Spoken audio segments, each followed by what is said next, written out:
60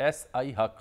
شیخ اکرام الحق. اچھا یہ کب ہمارے عزیز بھی تھے, شامی برادری سے تھے, اور جب کالا باغ گورنر تھے, وہ چھوٹی بیبی آسٹن تھی نا, اس میں بیٹھ کے دفتر آتے تھے اور اسی میں بیٹھ کے واپس جاتے تھے, اور جب دفتر سے جانا ہوتا تھا کسی میٹنگ میں, پھر گاڑی بڑی استعمال کرتے تھے جو چیف سیکرٹری کی گاڑی ہے. انہوں نے ایک سرکولر جاری کیا تھا سرکاری افسروں کو کہ سرکاری ٹرانسپورٹ گھر سے دفتر اور دفتر سے گھر جانے کے لیے استعمال نہیں ہو سکتی. اب ایک ایک افسر ہے, 4 گاڑیاں ہیں, بچے اسکول جا رہے ہیں, ان کو ڈھونے کے لیے فیملیز کو ایک محکمے کی گاڑی ہے, اس کا پیٹرول ایک دوسرا محکمہ دے رہا ہے اور تیسرے محکمے میں چل رہی ہے. یہ لندن جیسے جو شہر ہیں, یہ صدیوں پرانے شہر, ہاں جی, لیکن وہاں اس قدر جو یہ ٹریفک کی صورتحال ہمارے یہاں لاہور پبلک ٹرانسپورٹ وہاں ہے, صدیوں سے ہے. اور آج اب یہ جہاں اور باہر جو یہ کون سی چلتی ہے, اورنج ٹرین ہے, اورنج ٹرین ہے, اس پہ چڑھے نا ہمارے نگران وزیر اعلیٰ ٹکٹ لے کے, اچھی بات ہے, معلوم ہوا کہ 6 مہینے سے اے سی بند ہیں, ان کے اے سی بند, اے سی خراب ہیں. چلو جی. اور پھر انہوں نے کہا جی طالب علموں کے لیے اب کہا کہ مفت سفر کر سکیں گے. جو اسپیشل لوگ ہیں وہ بھی کہہ رہے ہیں ہمیں بھی یہ سہولت دی جائے.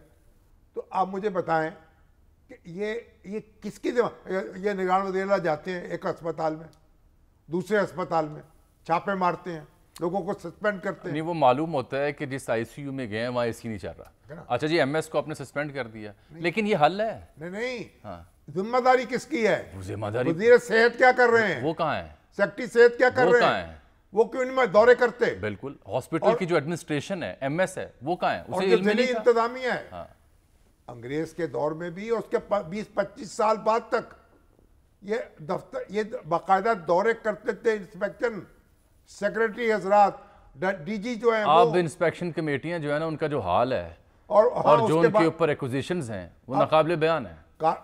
وہ بس کاغذوں میں ہے, دفتروں میں جن ہے. لوگوں کی ذمہ داری ہے کاروائی تو ان پہ ہونی چاہیے.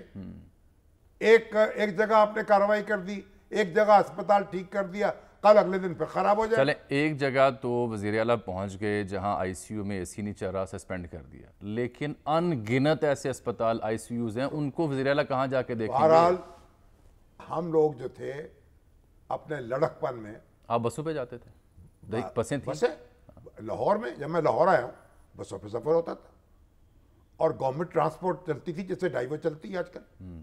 اور آپ غور کر لینا, ہم نے تو لڑکپن میں کبھی سوچا نہیں تھا ہمارے پاس کار ہوگی یا ہمارے پاس AC ہوگا. AC کہاں تھے اس وقت؟ لوگ اونچی چھت کے مکان تھے, خاص کی ٹٹیاں تھیں, اس میں لوگ رہتے تھے, چھت پہ سوتے تھے. تب اتنی گرمی نہیں تھی نا, گرمی اس سے درخت کاٹ دیے, آبادی بڑھ گئی ہے, نہیں, گرمی بھی اس کی وجہ سے ٹیمپریچر اوپر گیا ہے, گرمی کم نہیں تھی. لوگ کنکریٹ کے یہ شہر ہیں, محنت کرتے تھے, آرام طلب نہیں تھے. اب ہم نے کیا کیا, قرضہ لے لے کے سرکاری دفتروں کے اخراجات بڑھا دیے, اپنے بڑھا دیے. ایک بندہ موو کرتا ہے یعنی ایک گاڑی کے اوپر, اور 4 کنال کے مکانات ہیں, ایک میاں بیوی رہ رہے ہیں, بچے ان کے باہر ہیں, اور جو سرونٹ کوارٹر ہے اس میں 6 بندے ٹھوکے ہوئے ہیں.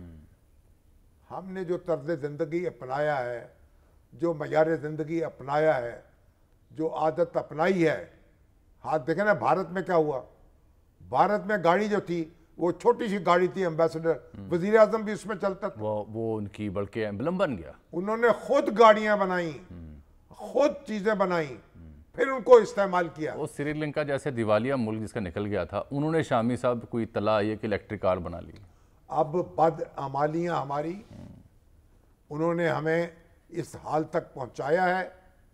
اب کمائیں, پھر جی لگائیں, ڈالر کمائیں, اپنا خسارہ کم کریں, ٹیکس وصول کریں.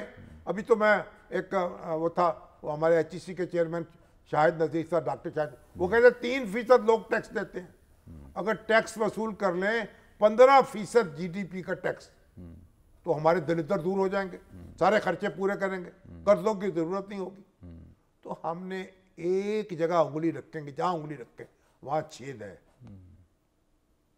پن ہما داغ داغ شد پمبا کجا کجا نہ. آپ ذرا کابینہ کا غور کر لیں سر, خبریں بڑی کابینہ بھی آ صبح سے جائے آ رہی ہیں. گی. اب عدیل تو یہ بڑائے جو گئی ہے کابینہ, یہ 83 رکنی تھی نا, ان کے بس میں ہوتا نا تو یہ 184 رکنی ہوتی. 83 رکنی. ہاں جی. اور ہمارے وہ جو کیا ہیں جاوید لطیف صاحب, جی جی, مدد اللہ العالی, شیخوپورہ کے شیخوپورہ کے, میاں جاوید لطیف ہاں صاحب, جی, ان کو محکمہ ہی نہیں ملا. وزیر بے محکمہ رہے ہاں ہیں. کس قدر ناانصافی کی شہباز شریف صاحب. نہیں, وہ تو بے محکمہ, جھنڈا مل گیا بس, بے محکمہ وزیر رہے.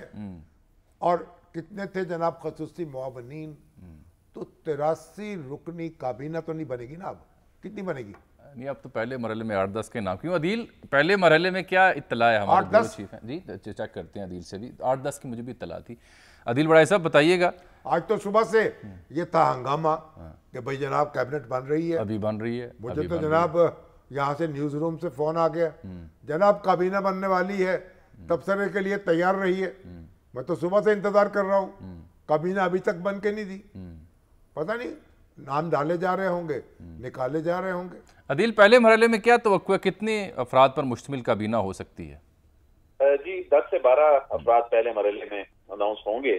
ابھی تک جو نام سامنے آئے ہیں اس میں وزارت خزانہ کے لیے شمشاد اختر صاحبہ کا نام ہے, اور اس میں ان کو تو جناب ایوارڈ بھی ملا ہے, میں خیال نشان پاکستان دیا ہے ان کو. جی جی, گورنر رہی ہیں بالکل.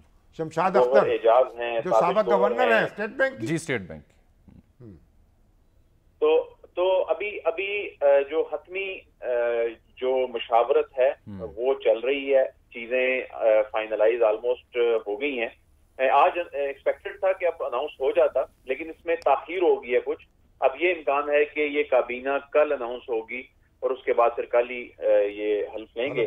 لیکن اس میں کچھ ڈیلے آیا ہے کچھ ناموں کی وجہ سے, اور ابھی ذرائع یہی بتا رہے ہیں کہ اب لائکلی ہے کہ یہ کل اناؤنس ہوگی. کچھ نام ڈالے جا رہے ہیں, کچھ نکالے جا رہے ہیں. ایک خبر یہ ہے کہ بس نہیں چلتا ہے حریفوں کا, مگر سوز کے نام کو لکھ لکھ کے بتا دیتے ہیں. 2-3 لوگ ایسے بھی ہیں جن سے رابطہ کیا گیا, انہوں نے اپنی کانسنٹ شو نہیں کی. ان میں سے شاید ایک آدھے نے آپ سے بھی کل رابطہ کیا ہوگا. پتہ نہیں واللہ, دیکھیں میں کل سے لے کے اب تک پہنچ گیا اس کھرے تک کہ آپ سے جن لوگوں نے رابطہ کیا اکانومی کے لوگ تھے. وہ بات یہ ہے, اب آپ ابھی تک معاملہ جاری ہے, ڈسکشن جاری ہے. آج تو اناؤنسمنٹ نہیں ہوئی, اب کل ہو جائے گی. عدیل, یہ ڈاکٹر وقار مسعود کا بھی نام لیا جا رہا ہے. جی جی, اور شمشاد اختر صاحبہ کا بھی لیا وہ آگئی نا. ہاں, وہ شاید معاون ہوں. عدیل, یہ بتائیں, یہ جو انتخابات سے جڑی چہم گوئیاں ہیں کہ یہ تاخیر ہو سکتی ہے, کیا اسلام آباد پنڈی میں آپ کی اطلاع ہے کہ 90 روز میں ہوں گے, یا وہ مردم شماری فائنل کر کے فروری میں ہوں گے, یا اس سے بھی آگے معاملہ جا سکتا ہے؟ الیکشن کمیشن اس بات پہ جامی صاحب قائل نظر آتا ہے کہ حلقہ بندیاں تو کرنی ہی پڑیں گی. یہ آئینی تقاضا ہے نئی مردم شماری کے بعد, اور ایسے میں حلقہ بندیاں جب کی جائیں گی تو اس کے لیے ظاہر ہے کم از کم جو ایک قانونی ٹائم فریم ہے 4 مہینے کا, اس کے بعد جو الیکشن شیڈول ہے, تو فروری کی باتیں ہو رہی ہیں الیکشن کمیشن میں بھی. لیکن آج چوتھی بیٹھک تھی جب سے سینسس جو اس کو نوٹیفائی کرنے کی منظوری ہوئی ہے, اس کے بعد سے الیکشن کمیشن آج چوتھی مرتبہ بیٹھا ہے, اور آج بھی بغیر فیصلے کے اٹھا, اور یہ کہہ رہے ہیں کہ ہم اگلی نشست میں ہوپ فلی اناؤنس کر دیں گے کہ ہم نے نئی حلقہ بندیوں پہ جانا ہے یا نہیں. لیکن ذرائع یہ بتا رہے ہیں کہ الیکشن کمیشن میں اکثریتی رائے یہی پائی جاتی ہے, جو ان کو بریفنگ بھی دی گئی ہے, کہ حلقہ بندیوں پر ہی جانا پڑے گا کیونکہ یہ آئینی تقاضا ہے.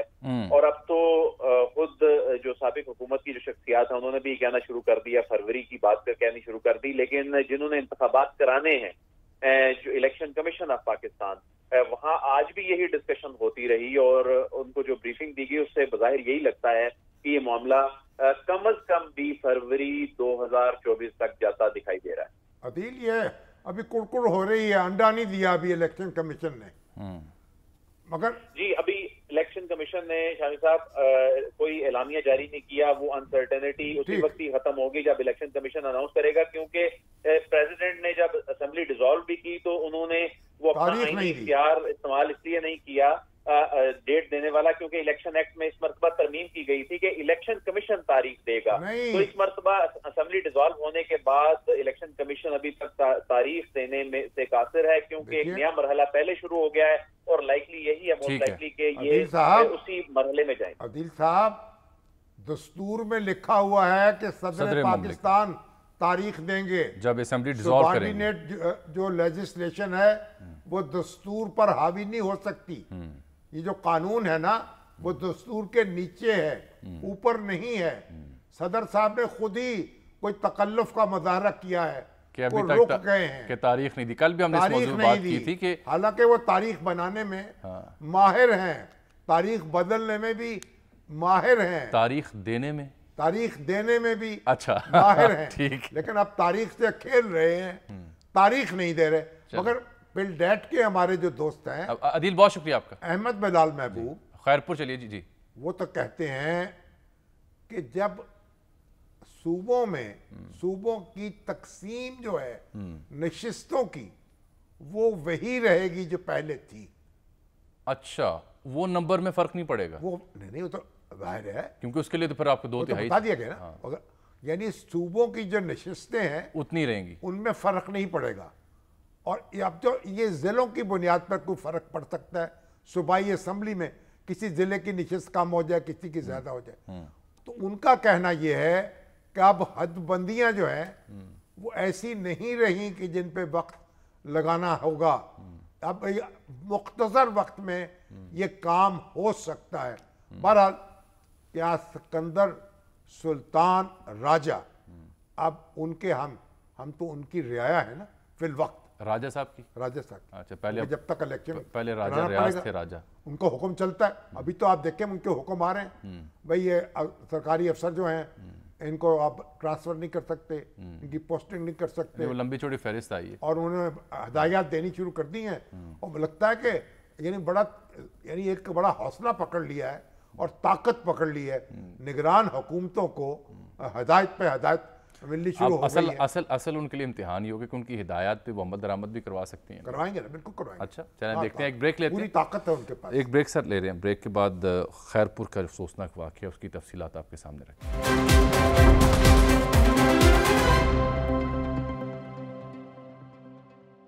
ویلکم بیک ناظرین، خیرپور آپ کے لیے چلتے ہیں، افسوسناک واقعہ ہے۔ لیکن ایک بات آپ فرمائیے پہلے۔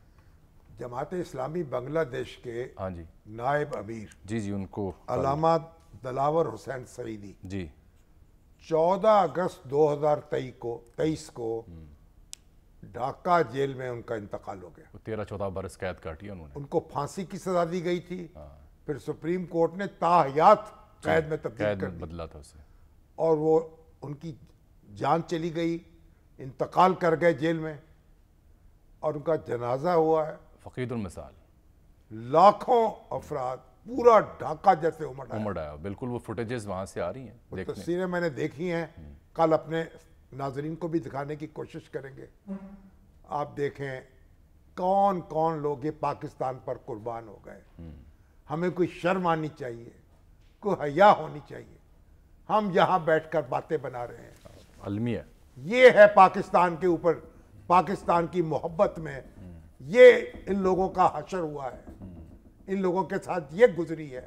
اور وہاں پر محصور پاکستانی بنگلہ دیشی ابھی بھی وہ ابھی بھی بیٹھے ہیں کیمپوں میں، کوئی ان کا حال نہیں ہے، کوئی پوچھنے والا نہیں ہے۔ قسم پشری کے عالم میں ہے، 1.5-2 لاکھ افراد، نہ رہنے کی جگہ ہے، نہ خوراک ہے، مال نرشٹ بچے ہیں، کسی کے کانوں پہ جون تک نہیں رنگ رہی۔ اور بار بار اس کا ذکر آپ کر چکے ہیں پروگرام، اللہ کا عذاب نازل نہ ہو ہم پہ، تو پھر کیا ہو؟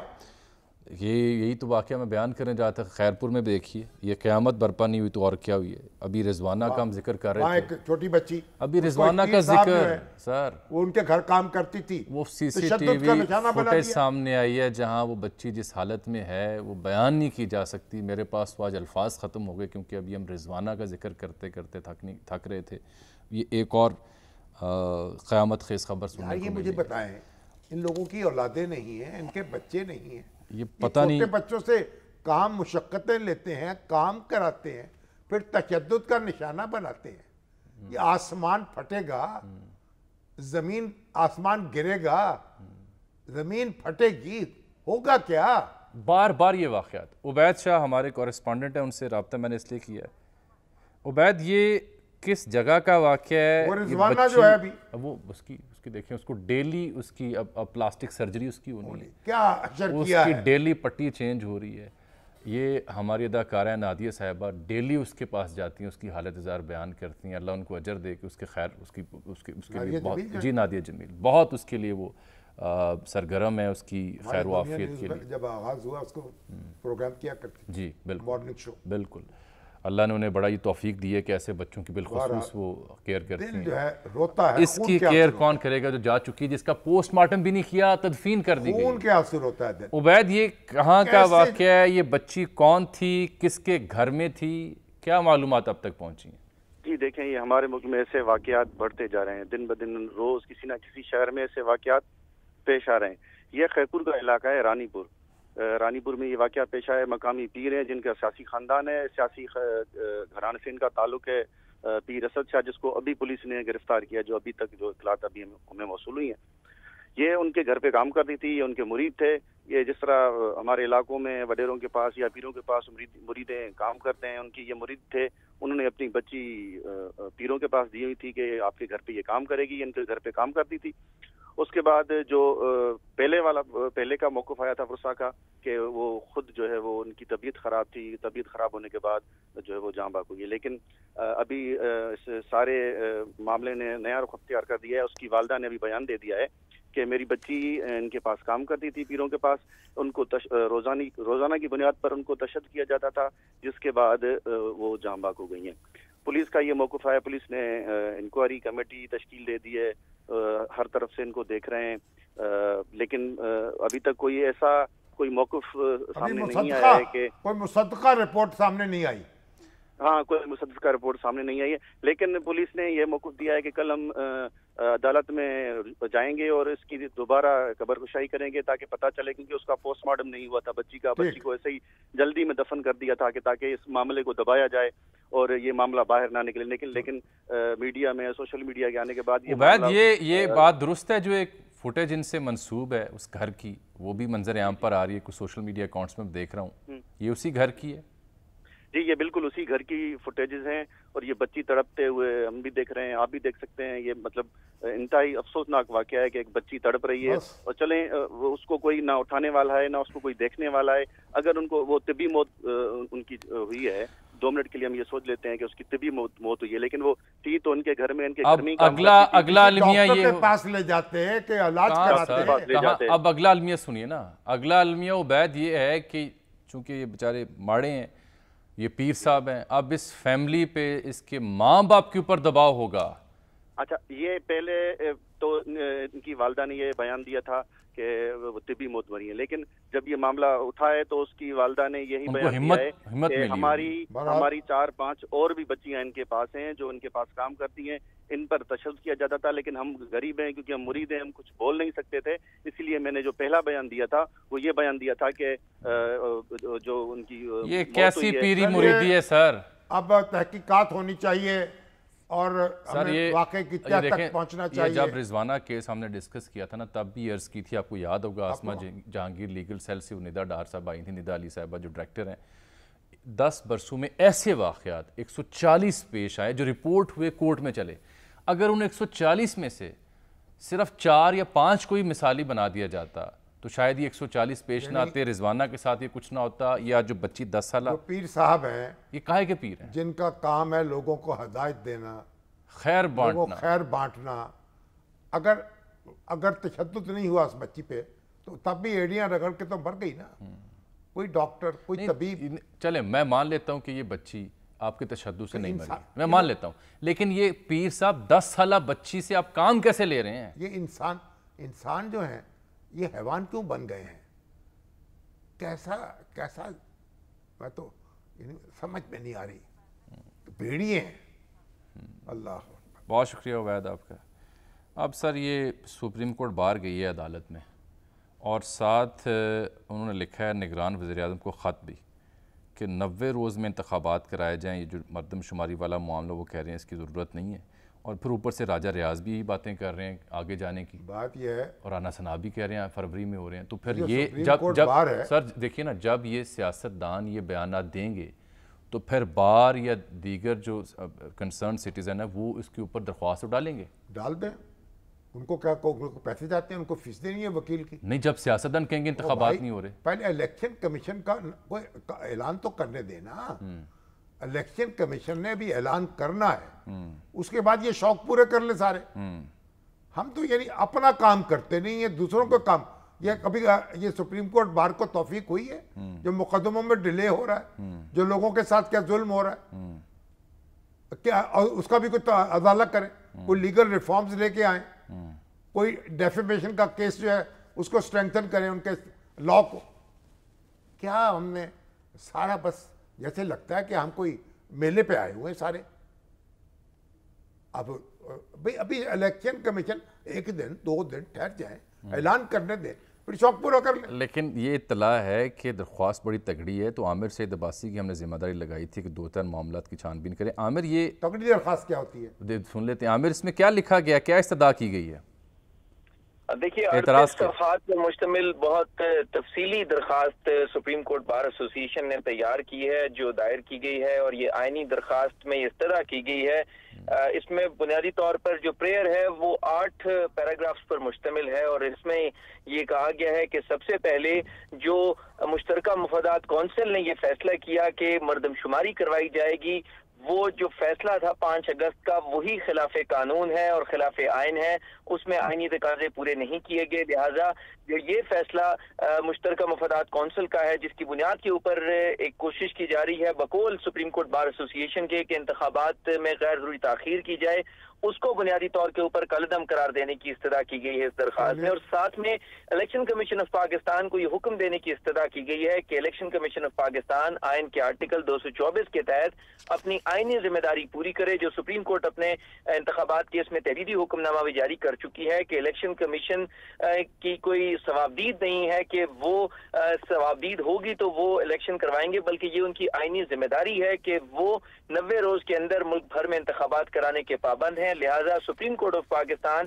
آئین کے آرٹیکل 224 کے تحت الیکشن کمیشن آف پاکستان کو یہ حکم دے کہ وہ فوری طور کے اوپر ملک میں 90 روز کے اندر اندر انتخابات کرانے کا حکم دیں. لہٰذا اس میں 7 استدعائیں کی گئی ہیں اس درخواست میں, اور یہ کہا گیا ہے کہ جو 4 صوبائی حکومتیں ہیں ان کو بھی اور وفاقی حکومت کو بھی اس میں فریق بنایا گیا ہے, ساتھ میں الیکشن کمیشن آف پاکستان کو فریق بنایا گیا ہے.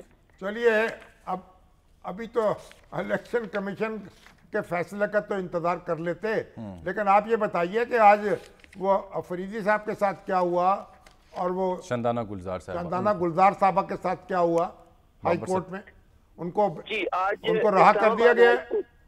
جی, ان دونوں کو رہا کر دیا گیا ہے, اور اسلام آباد ہائی کورٹ کے جسٹس بابر ستار نے جب استفسار کیا تو اسلام آباد پولیس اور اسلام آباد انتظامیہ انہیں حراست میں رکھنے کا کوئی بھی قانونی جواز نہیں پیش کر سکے, اور یہ کہا گیا کہ خدشہ ہے کہ ان کے بیانات سے اشتعال پھیلے گا اور اس کی وجہ سے امن و امان کے نقائص پیدا ہو سکتے ہیں, جس پر جسٹس بابر ستار نے شدید برہمی کا اظہار کیا اور یہ کہا کہ جیل کے اندر سے وہ کیسے اشتعال پھیلا سکتے ہیں یا جیل کے اندر رہ کر وہ کیسے اشتعال پھیلا سکتے ہیں. اس بنیاد کے اوپر نہ صرف اسلام آباد ہائی کورٹ نے ان کی فوری رہائی کا حکم دیا, بلکہ جو پولیس افسران ہیں اور ڈپٹی کمشنر ہیں انہیں شو کاز نوٹسز بھی جاری کر دیے ہیں, اور یہ کہا ہے کہ ان دونوں شخصیات کو, جس میں شہریار آفریدی جو تقریباً 3 ماہ سے زائد عرصے سے حراست میں تھے, ان کو بھی رہا کرنے کا حکم دیا ہے, اور ساتھ میں شاندانہ گلزار کو بھی فوری رہا کرنے کا حکم دیا ہے. مگر وہ اسلام آباد میں رہیں گے دونوں؟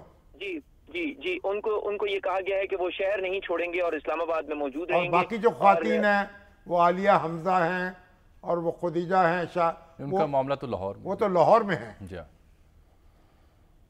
چلیے بہت شکریہ عامر سعید عباسی. آپ دیکھیں اب وہ پرویز لائی صاحب کے معاملے پہ بھی پرویز لائی صاحب جو ہیں وہ بھی لاہور پہنچ گئے. انہوں نے کہا 21 اگست تک لاہور ہائی کورٹ فیصلہ دے اس پہ. یہ سپریم کورٹ نے آج کہا ہے, یہ 3 رکنی بینچ تھا جو ان کی درخواست ضمانت پر حسان نیازی جو ہیں ان کے بارے میں خبر تو آ گئی کہ وہ کوئٹہ پولیس کے حوالے کیے گئے, لیکن کوئی تصدیق نہیں اس کی. ان کے والد جو ہیں وہ تڑپ رہے ہیں مائیے بیاب کی طرح. حفیظ اللہ نیازی صاحب, بھائی آپ بتائیں تو صحیح یار, کہاں ہے کس آپ قانون اور ضابطے کے تحت کارروائی کریں, مقدمہ چلائیں, مگر یہ کام تو نہ کریں.